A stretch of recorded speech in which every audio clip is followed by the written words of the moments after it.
अस्सलाम वालेकुम and welcome to statecraft. आज का topic is going to be very simple.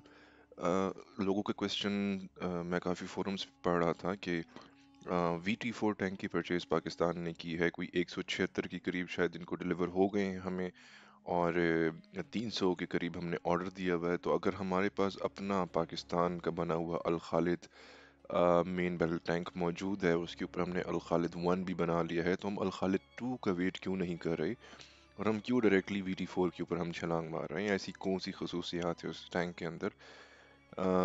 क्या इंडिया के पास कोई ऐसी बहुत टेक्नोलॉजी है कि हम लोगों को अपने टैंक पे एतबार नहीं रहा? तो इन तमाम डिबेट्स को एड्रेस करने के लिए ये वीडियो थोड़ी ज़रूरी थी।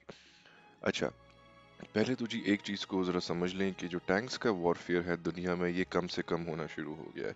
उसकी वजह ये है कि वेपन्स की लिथैलिटी बहुत ज़्यादा बढ़ चुकी है। Tank versus tank is a very costly battle. तो आजकल जो जदीद हथियार आना शुरू हो चुके हैं मार्केट में, वो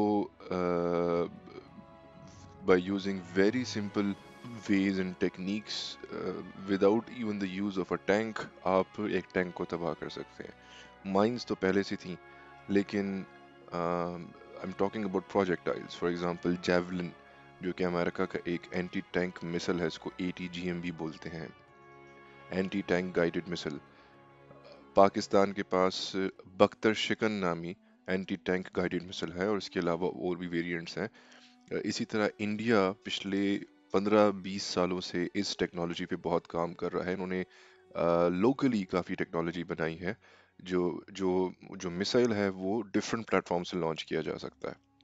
so coming towards the need कि जी क्या ज़रूरत थी, तो देखें हमारे पास अल खालिद टैंक मौजूद है, लेकिन there are certain capabilities which makes VT4 a front line tank, जो कि बिल्कुल बैटल में फ्रंट लाइन पे आप इस्तेमाल कर सकते हैं। अ, इसके लिए आपको एक दो चीज़ों से पहले मैं समझाना होगा। इस टोटल वीडियो को मैं कुछ पार्ट्स में डिवाइड कर लेता हूँ, ताकि उससे चीज़ें ज़्यादा आसानी से क्लियर हो जाएं। पहला हम बात करते हैं कि इस टैंक की आर्मामेंट क्या है, इसकी सेल्फ प्रोटेक्शन कितनी है, because tanks are very very costly these days. Or with the and with the invent of drones and anti-tank guided missiles and heat projectiles and different other systems, it's like they're becoming more and more vulnerable. That's why tanks की sales का decline बहुत ज़्यादा है। Smart battles की तरफ लोग जा चुके हैं। सो प्रोटेक्शन की ऐसी क्या खसूसियत है? तो हमारा जो अल खालिद टैंक है उसमें ऑलरेडी हम लोग एक्सप्लोसिव रिएक्टिव आर्मर का इस्तेमाल कर रहे थे, जो कि अगर आप तस्वीर में भी देखें तो ये टाइल्स की तरह की पूरे टैंक के इर्द गिर्द प्लेट्स लग जाती हैं। इनमें ये कॉम्पोजिट आर्मर के ऊपर की चीज़ है। कॉम्पोजिट आर्मर ऑलरेडी आपके टैंक के इर्द गिर्द लगा होता है। कॉम्पोजिट मटेरियल से बना हुआ लाइट वेट मटेरियल्स होते हैं, लेकिन उनके अंदर स्ट्रेंथ बहुत ज़्यादा होती है। उसके ऑन टॉप या उसके पैरेलल में आप जो सेंसिटिव एरियाज होते हैं वहाँ पे ये ERAs लगाते होते हैं। इसका काम सिर्फ इतना है कि जब भी कोई प्रोजेक्टाइल या कोई टैंक का गोला या कोई भी मिसाइल जो कि टैंक की तरफ आ रहा हो, द मोमेंट वो इसको इम्पैक्ट करेगा, तो ये टाइल, इससे पहले कि वो गोला इस टाइल को चीरते हुए या इस टाइल से टकराते हुए टैंक के अंदर घुसे, ये टाइल एक्सप्लोड होता है। और ये इस तरीके से एक्सप्लोड होता है कि इसकी जितनी भी एक्सप्लोसिव पावर होती है, जो शॉक वेव होती है, वो ऑपोजिट डायरेक्शन में होती है, उस डायरेक्शन से जहां से वो प्रोजेक्टाइल या वो गोला आ रहा है। तो वो गोला लगने साथ अंदर घुसने के बजाय वापस पीछे की तरफ या किसी भी साइड पे उड़ जाता है, और टैंक के अंदर का क्रू और मशीनरी सेफ रहती है। This is a very tried and tested method and armour system, जो कि वेस्ट में, ईस्ट में, हर जगह काफी अरसे से यूज हो रहा है। लेकिन आजकल अगेन बहुत हाई स्पीड प्रोजेक्टाइल्स आ चुके हैं, बहुत ज़्यादा डैमेजिंग स्पेयर हेड टाइप्स के आ चुके हैं। हीट को अगर आप देख लें, तो इस किस्म के हीट से मेरा मतलब है हाई एक्सप्लोसिव एंटी टैंक। ये डिफरेंट टर्मिनोलॉजीज होती हैं डिफरेंट टाइप्स ऑफ एम्यूनेशन के लिए। सो इसमें एक रिस्क, ये फैक्टर ये भी आ जाता है कि अगर किसी ऐसे, क्योंकि देखें आपके पूरे के पूरे टैंक के हर कोने पे आप ये चीज़ें नहीं लगा सकते, इससे कॉस्ट भी बहुत ज़्यादा बढ़ जाती है, इससे वेट भी बढ़ जाता है। And another thing that is a tank killer is weight. जितना ज़्यादा आपका टैंक भारी होगा उतना वो स्लो टू मैन्यूवर होगा, जितना वो स्लो होगा उतना वो इजी टारगेट होगा। सो क्रिटिकल जगहों पे टैंक को ऊपर ये टाइल्स लगाई जाती हैं। ज़्यादातर देखें तो इस साइड्स पे लगती हैं, फ्रंट के कुछ एरियाज पे लगती हैं, काफ़ी दफ़ा तो बैक पे लगाई भी नहीं जाती, क्योंकि हमेशा ये सोचा जाता है कि टैंक हेड ऑन आएगा। फ्रंट से अगर टैंक को देखें तो मैं जो टर्म यूज़ करता हूँ ये मेरी अपनी इन्वेंटेड है, कि ये प्रोजेक्टाइल डायनामिक, एक होता है ना एरोडायनामिक, कि हवा लग के उसको रोकने के बजाय किसी भी उड़ती हुई चीज़ को या चलती हुई चीज़ को साइड पे डिफ्लेक्ट कर जाती है, और वो जहाज हो गया, गाड़ी हो गई, जिस तरह कि अब सुजुकी डब्बा है वो जा रहा है, तो उसकी एरोडायनेमिक एबिलिटी इतनी नहीं है जितनी एक होंडा सिविक की हो गई या किसी भी आपकी सीडान गाड़ी की हो गई। इसी तरह टैंक को प्रोजेक्टाइल डायनामिक फ्रंट से बनाया जाता है कि अगर इसको गोला लगे आके भी तो वो इसके अंदर घुसने के बजाय साइड्स पे निकल जाए। तो एक तो इस तरह की मतलब डिज़ाइन की आप कह सकते हैं कि प्रोटेक्शन है। दूसरा, आप इसके कुछ एरियाज में ER ए भी लगा देते हैं, एक्सप्लोसिव रिएक्टिव आर्मर। VT4 के अंदर इस सब के अलावा एक और चीज़ भी है, GL5 एक्टिव प्रोटेक्शन सिस्टम, जिसमें बेसिकली 4 फायर कंट्रोल रेडार्स होते हैं जिनकी डिटेक्शन रेंज 100 मीटर है। ये जो फायर कंट्रोल रेडार्स हैं ये टैंक के टॉप के ऊपर लगे होते हैं, और टैंक के चारों अतराफ मतलब एक दायरे के अंदर 100 मीटर के अंदर कोई भी उड़ता हुआ मिसाइल या गोला या कोई भी प्रोजेक्टाइल, चाहे वो हीट वॉरहेड है यानी high explosive anti tank warhead है, या वो आप कह सकते हैं armour piercing fin stabilised discarded sabot, ये मैं सामने मैंने लिखी हुई ये चीज़ें, जिसे APFSDS राउंड्स बोलते हैं, इस किस्म के हो गए, आर्टिलरी का गोला हो गया, गाइडेड मिसल हो गया यानी एंटी टैंक गाइडेड मिसल, जो भी चीज़ आती है ये इसको 100 मीटर पे डिटेक्ट कर लेते हैं। एंड बजाय इसके कि वो चीज़ आके टैंक में साथ लग के फट के वापस जाए, उल्टा होता ये है कि वो गोला 100 मीटर दूर डिटेक्ट होता है, और द मोमेंट वो प्रोजेक्टाइल 10 मीटर के करीब पहुंचता है, यहाँ से मतलब आपके टैंक के अंदर से उस डायरेक्शन में 2 रॉकेट्स निकल के जाते हैं ऑटोमेटिकली। ये इंसान नहीं कर रहा होता, ये AI कर रही होती है, ये कंप्यूटर कर रहा होता है, और ये 2 रॉकेट निकल के उसको इंगेज करते हैं और उसको टैंक के करीब आने से पहले ही तबाह कर देते हैं, ताकि किसी भी ऐसी लोकेशंस पे से वो गोला आके ना लगे जहाँ पे नंबर 1 ये आर्मर प्लेटिंग सही मौजूद नहीं है, नंबर 2 अगर कोई ऐसा स्ट्रॉन्ग प्रोजेक्टाइल है जो कि ERA से नहीं रुकता, तो टैंक के अंदर जो क्रू बैठा हुआ है, जो कमांडर है, जो गनर है, जो ड्राइवर है, उनको किसी किस्म का हैजर्डस मतलब हेल्थ प्रॉब्लम ना आए, उनका सर ना लगे, वो इंजर ना हो, जो मशीनरी अंदर लगी उसमें आग ना लगे, क्योंकि टैंक के अंदर एक पूरा डिपो होता है। तो एक तो जी ये चीज़ हो गई आपकी कि इसका जो प्रोटेक्शन सिस्टम है that's like one step ahead of all the previous tanks जो पाकिस्तान ओन करता है, और ये सिस्टम इवन इंडिया के टैंक्स में भी नहीं लगा हुआ, अर्जुन टैंक में भी नहीं लगा हुआ, और काफ़ी जो आपके मेन स्ट्रीम टैंक्स हैं वो इससे महरूम है। ये चाइना की सबसे लेटेस्ट टेक्नोलॉजी है, और दुनिया के बेहतरीन टैंक्स के अंदर ये टेक्नोलॉजी यूज़ की जाती है। अच्छा, दूसरी क्या चीज़ हो गई, ये तो मैंने आपको सेल्फ प्रोटेक्शन की बात की। दूसरी चीज़ हो गई कि ये जो टैंक है, इसका जो गन है वो तो है 125 स्मूथ बोर गन, जो आगे तोप लगी हुई है। ये सेम तोप है जो कि आप अपने अल खालिद वन में भी, अल खालिद वन और अल खालिद में भी इस्तेमाल कर रहे हैं। लेकिन इसमें इस तोप को ज़रा तरीके से बनाया गया है, क्योंकि ये सिवा मतलब ये सिर्फ आ, गोला नहीं फायर करती, मतलब जो टैंक की तोप की जो वो गोला होता है उसके अलावा ये आर्टिलरी एंड गाइडेड मिसाइल्स की भी एक लॉन्च ट्यूब का काम करती है। फॉर एग्जांपल, अगर आप देखते हैं कि टैंक दुश्मन का आपसे बहुत ज़्यादा दूर है, 7 किलोमीटर से ज़्यादा दूर है, 8-9 किलोमीटर से ज़्यादा दूर है, या आप कहते हैं कि यार मैं चाहता हूँ कि मैं इसको फर्स्ट शॉट में मारूं बिकॉज ये जिस तरफ जा रहा है, जिस स्पीड से जा रहा है, इसको वन शॉट में हिट करना इज एक्सट्रीमली इम्पोर्टेंट, तो आप फिर चाहते हैं कि आपकी गाइडेड मिनिशन निकले। तो उस तरह की सिचुएशन में आपके पास एबिलिटी है इन दिस टैंक कि आप अपनी तोप को as a launch tube use करें, जिस तरह की सबमरीन में एक लॉन्च ट्यूब होती है, जिस तरह के मोटर जब हम फेंकते हैं वो एक लॉन्च ट्यूब से निकलता है, उसको as a launch tube use करें, और मिसाइल्स भी इससे निकले। एंड इन सर्टन केसेस अगर आपके पास आर्टिलरी के तरह के राउंड्स मौजूद है तो ये आर्टिलरी की भी प्रोजेक्टाइल्स को फेंक सकता है। दिस थिंग इज जो मैंने अल खालिद वन और अल खालिद में नहीं देखी, वो सिर्फ 125 के बहुत हो गया हीट म्यूनिशंस। डेफिनेट सी बात है, हीट म्यूनिशंस जो हैं ये नॉर्मल टैंक के राउंड जैसे होते हैं, वो ये फायर कर सकता है। Even armour piercing fin stabilise discarded sabot, जो मैंने आपको पूरी इतनी बड़ी कहानी डाली है, APF SDS राउंड्स, इसके बारे में भी कोई इन्फॉर्मेशन नहीं है, लेकिन VT4 में है। VT4 ये काम कर सकता है। अच्छा, अब इसके अलावा क्या चीज़ बड़ी ज़बरदस्त है इस टैंक की।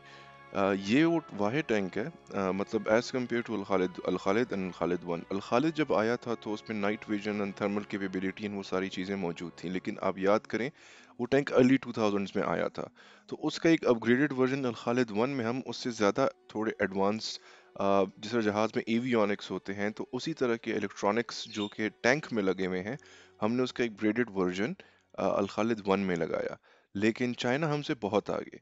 तो गनर हो गया और कमांडर हो गया, इन दोनों के लिए मतलब जो तोप है उसके राइट साइड पे कमांडर बैठता है, जो कि टैंक का एक किस्म का इंचार्ज होता है, उसकी बात उसका ऑर्डर माना जाता है।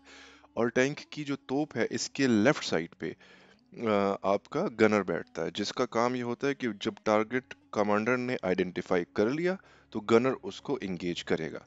दोनों के लिए अपने अपने थर्मल इमेजिंग साइट्स तो लगी हुई हैं, लेकिन ये स्टेबलाइज थर्मल इमेजिंग साइट्स हैं, जो कि आपकी आइडेंटिफिकेशन के लिए और टारगेट्स की रिकग्निशन के लिए भी इस्तेमाल होती हैं। इससे हमें अंदाज़ा होता है कि जो मैन टू मशीन इंटरेक्शन है उसको ज़्यादा स्मूथ कर दिया गया है, ताकि जंग के अंदर आपके किसी भी टारगेट को आइडेंटिफाई और इंगेज करने में प्रोसेस बहुत सिंप्लीफाई हो जाए और ज़्यादा एफिशिएंट हो जाए, बजाय इसके जो कि M1 एब्रम्स, जो कि अमेरिका के बहुत माने गिरामे टैंक्स हैं, उनमें है कि जी उधर तो एक बंदा बैठ के गोला लोड कर रहा है, दूसरा बंदा जो है वो टारगेट आइडेंटिफाई कर रहा है, तीसरा जो है उसको हिट कर रहा है, चौथा चला रहा है। अनलाइक दैट, इस टैंक की जो पूरी जो और पाकिस्तान का जो अल खालिद वन टैंक है, अल खालिद है, ये तीनों टैंक्स की जो टोटल जो वॉर फिलोसफी है, वो कम से कम crew and easy to easy process, तीन बंदे इस टैंक को चलाते होते हैं। सो एक तो आपकी ये हो गया कि जी आर्मामेंट्स की अच्छी हैं, दूसरा इसकी वेपनरी अच्छी है, तीसरा इसके अंदर आपका जो गनर हो गया और जो आपका जो कमांडर है, इन दोनों के लिए अपनी अपनी स्क्रीन्स मौजूद हैं। ये अंदर से ही बैठे बैठे thermal imaging and non thermal imaging, night vision, everything, ये सब कुछ ये देख सकते हैं अपनी अपने डेस्क स्टेशंस पे, बजाय इसके कि एक दूसरे की स्क्रीनों में झांक रहे हो। अच्छा, चौथी चीज क्या है जो बड़ी ऑब्वियस है, जो बिल्कुल सामने है हमारे, वो है कि इस टैंक के ऊपर जो एंटी एयरक्राफ्ट गन लगी हुई है, जो मशीन गन लगी हुई है, उसके लिए बंदे को बाहर नहीं निकलना पड़ता। That's called remote weapon system. Like अंदर ही बैठे बैठे बंदे को 360 डिग्री व्यू मिल रहा है, पैनोरामिक व्यू मिल रहा है, क्योंकि अगेन इसमें पैनोरामिक व्यूज की भी पूरी सेटिंग्स की गई हैं। तो पुराने टैंक्स अगर देखिए, अल खालिद वन को भी देख लें, अल खालिद को भी देख लें, उसमें गनर को बाहर निकलना पड़ता है जब उसने क्लाशिंग सॉरी जब उसने मशीन गन को यूज़ करना है। वो एंटी एयरक्राफ्ट है कि वो मशीन गन है, उसको जो भी कैटेगराइज करें, मैं उसके कैलिबर में नहीं पढ़ूंगा कि जो 12.7 है कि जो भी है, that's irrelevant. The thing is उसकी यूज़ के लिए जब भी गनर बाहर निकलता है, ही इज एक्सपोज्ड। ही अगर आपके टैंक का गोला आ रहा है तो ERR से भी बच सकता है, बट उड़ती उड़ती हुई बुलेट जो स्नाइपर मारता है उसके लिए ERR की ज़रूरत नहीं होती। सो उस सिचुएशन को ख़त्म करने के लिए बेहतरीन काम ये किया गया है कि टैंक के अंदर से लोगों को बाहर निकलने की ज़रूरत ही नहीं है। एंड ये टैंक्स की जितनी भी वेपनरी है, वो टैंक के अंदर ही बैठे बैठे, इस तमाम different types of armoured protection vehicle के अंदर ही बैठे बैठे आप अचीव कर सकते हैं। प्लस इसकी अंदर ऑटो लोडर है, जो कि आपके M1 एब्रम्स में भी नहीं है, और काफ़ी मतलब देखा जाए तो ये बड़ी इंपॉर्टेंट चीज़ है कि आपका टैंक खुद ही अपने गोले लोड भी कर रहा है, जिस तरह कि सेमी ऑटोमेटिक होता है ना पिस्टल, एक गोली आप मारते हैं तो ऑटोमेटिकली दूसरी गोली लोड होती है, तो इसमें अपना ऑटो लोडर लगा हुआ है, जो कि आपके अल खालिद वन में भी है, अल खालिद में भी है। मज़े की चीज़ ये है कि IFF से लेके जितनी भी इलेक्ट्रॉनिक्स का इसमें निज़ाम मौजूद है, वो चाइना का इस वक्त सबसे लेटेस्ट है। अब चूंकि जहाज़ों की तरह लोग टैंक्स के इतने ज़्यादा शौकीन नहीं हैं, पाकिस्तान में भी दुनिया में भी बैटल ऑफ टैंक्स और ये थोड़ी बहुत गेम्स तो आ जाती हैं, लेकिन टैंक्स की चूंकि इतने शौकीन नहीं है, तो उसकी इंफॉर्मेशन को इस तरह पब्लिक करना is not going to make a lot of sense. तो जो चीज़ पब्लिक की जाती है, उसके बारे में लोग कंफ्यूज ही रहते हैं कभी कभी कि इसमें ऐसी क्या खासियत है, तो इसमें भी है तो उसमें भी है, लेकिन द थिंग इज कि उनके अंदर क्वालिटी में जिस तरह के एक टच रेजिस्टेंट स्क्रीन में और एक कैपेसिटिव स्क्रीन में कितना फ़र्क होता है, दोनों का एक्सपीरियंस ही डिफरेंट होता है। Same is the case with this. So ज़्यादा अच्छी कम्युनिकेशंस, ज़्यादा ज़बरदस्त इलेक्ट्रॉनिक सिस्टम्स, और जो चीज़ इस वक्त आजकल की दुनिया में बहुत इंपॉर्टेंट है वो network centric war, information centric war. जो आजकल की वॉरफेयर है वो अकेले टैंक्स की नहीं है। आप जब निकलते हैं आपके तमाम टैंक्स की जितनी भी वीटी फोर्स हैं ये आपस में कनेक्टेड होंगे। इनके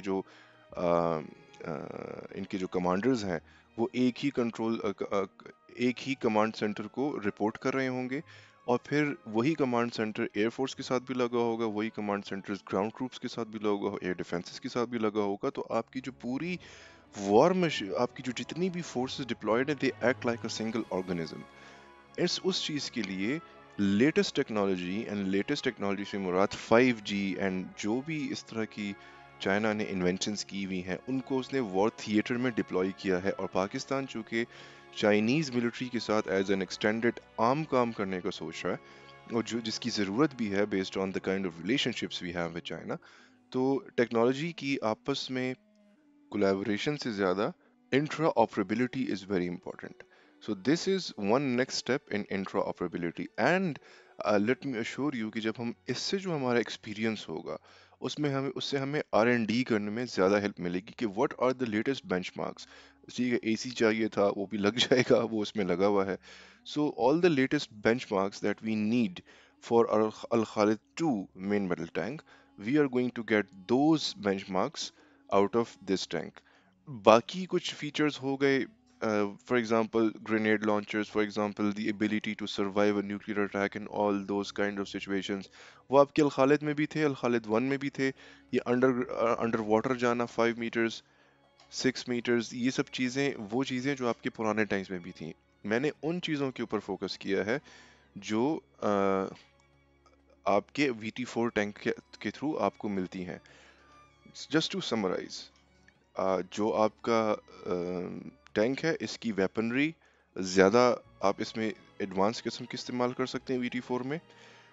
इसका इंजन जो भी 1500 हॉर्स पावर यूज़ करता है तो makes it very agile, not as agile as Al Khalid 1 but still pretty agile.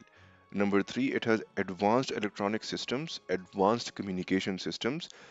So the network-centric warfare, that one tank on like 20 kilometers, if it's away, like if it's 20 kilometers away from the other tank, it's still connected and is communicating and planning and organizing and leading and executing an attack with all the tanks that are distributed in that area. So network-centric warfare के लिए ये tank बहुत suitable है। Advance इसकी protection है, one level ahead of the conventional standards हैं उससे one step ahead है। अपनी ऑटोमेटिक तरीके से ये लेजर डेजिग्नेटर के थ्रू, मतलब जो रेडार है वो रेडार अपने तरफ आते हुए प्रोजेक्टाइल्स को भी 100 मीटर से डिटेक्ट करता है, फिर उसको लेजर के थ्रू टारगेट किया जाता है, एंड जब द मोमेंट वो करीब पहुंचता है तो ये उसको एंगेज करता है, 10 मीटर के फासले से ही रॉकेट्स मार के तबाह कर देता है। जो चीज़ इसमें एक मुझे बतानी चाहिए कि नहीं, लेकिन मैं बता देता हूँ क्योंकि वो अल खालिद 1 में भी है। तो ऑल्दो इट्स नॉट समथिंग जो कि आपके पास पहले नहीं थी, लेकिन it's a good thing, so let's discuss that as well.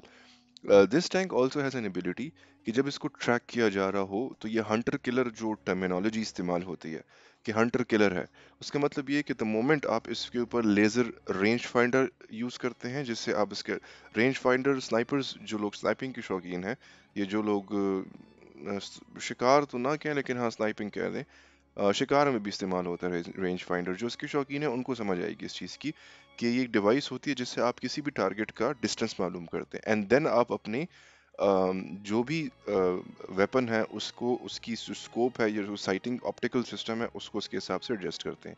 तो अगर रेंज फाइंडर है ये उसको भी डिटेक्ट कर लेता है और बता देता है कि भाई आपको नॉर्थ वेस्ट या नॉर्थ ईस्ट के इस डिग्री से इस लोकेशन से आपके ऊपर लेजर रेंज फाइंडर आपको ट्रैक कर रहा है। अगर को आपके आपके ऊपर लेजर डेजिग्नेटर है जो कि किसी भी वेपन को टारगेट डेजिग्नेट करके देते हैं, भाईजान this is the target and you have to go there. तो जब भी आप डेजिग्नेटर किसी तरफ लगा, किसी चीज के ऊपर डेजिग्नेटर लेजर यूज किया जाता है, तो जिस जिस भी वेपन सिस्टम से मिसाइल या टारगेट जो वेपन है वो फायर होगी, वो उस डेजिग्नेटर से बेसिकली अपने कोऑर्डिनेट्स ले लेगी। और फिर तीसरा जो होता है वो होता है लेजर ट्रैकर। तो जिस भी टाइप की laser tracking, designation, range finding के लिए लेजर जहां से भी इसको हिट करेगा, ये उसको देख के डायरेक्टली कमांडर को कहेगा कि भाईजान you are getting tracked from this particular location. तो इससे पहले कि हंटर आपको हंट करे, आप अपना उसके हिसाब से मैनेवर करके तोप खाने को या जिस भी चीज़ है, जो भी आपके आपकी करीब तरीन जो आपका बेस्ट वेपन है उसको इंगेज करने का, आप उसकी तरफ पहले से इंगेज कर लेंगे। सो आपको देखना भी आपके लिए खतरनाक हो जाएगा। दिस इज समथिंग जो इसमें भी मौजूद है, and this is also something जो कि आपके अल खालिद वन में भी मौजूद है। One two more things I think they are very important, मैं उसको डिस्कस कर लूँ। If you check out the Russian tanks, some of the Russian tanks जो कि इंडिया बहुत यूज करता है, उनकी जो बैक साइड पे देखें तो उनका जो फ्यूल टैंक्स हैं वो पीछे ओपन एक्सपोज लगे होते हैं। दैट्स समथिंग जो इस टैंक में आपको नजर नहीं आएगी। तो उनका फ्यूल टैंक भी बॉडी आर्मर के अंदर किसी हद तक छुपाने की कोशिश की जाती है कि उसको बैटल के दरमियान डिस्ट्रॉय करके टैंक को डेड ना कर दिया जाए। लाइक अगर देखें, अगर फ्यूल खत्म हो गया या चेन टूट गई या कोई भी इस किस्म की चीज आ गई जिससे टैंक एक बैटलफील्ड के अंदर रुक गया है, तो आपके टैंक का जो है basically it's as good as dead, because उसको फिर कोई भी चीज़ कहीं से भी टारगेट कर सकती है। तो आजकल की वॉरफेयर के अंदर ये चीज़ बड़ी इंपॉर्टेंट है कि आपका टैंक बहुत एजाइल हो, बहुत जल्दी दौड़े, छोटा हो साइज में, जो कि ये है as compare to all the rest of the tanks in the world, बहुत ज़्यादा एक्यूरेट निशाना लगा सके, मल्टीपल मिनेशंस फायर कर सके, while staying in the loop of the commanding party या सेंटर। सबको पता हो कि जी ये क्या इसमें हो क्या रहा है, ये क्या देख रहा है। सो ये सारी एबिलिटीज इसके अंदर मौजूद हैं। तो जो मैंने बोला था ना कि this is the front line, that's why, because जब ये फ्रंट पे होगा तो पीछे जो आपके अल खालिद वंस एंड अल खालिद हैं वो जो हैं वो काफ़ी हद तक सिक्योर होंगे अगर उनको आप सेकंड उस पे लेके आते हैं, मतलब सेकंड लाइन ऑफ डिफेंस पे लेके आते हैं। Tank attack is a different attack as compare to the rest of the attacks जो आप देखते हैं। गुरिल्ला वॉरफेयर का टैंक से कोई ताल्लुक नहीं, ये फुल ऑन इन्वेजन में यूज़ किए जाते हैं। So these are some of the things and these are some of the facts जो कि सामने रखना important थे। If I've missed something, please let me know. Do like the channel, do subscribe the video, and stay up to date with all the latest videos जो कि मैं publish करूँगा. Next video might be about the quality of Pakistani local arms, local weapons जो हमारे यहाँ की देसी जिसको बोलते हैं, कोई दरा वाल भी बोला जाता है। चूँकि मैं बहुत बड़ा enthusiast हूँ इन चीज़ों का, तो मेरा experience, first hand experience हो चुका है। So I'm going to make a video on that. So have a nice day, brothers. Take care. Assalamu alaikum.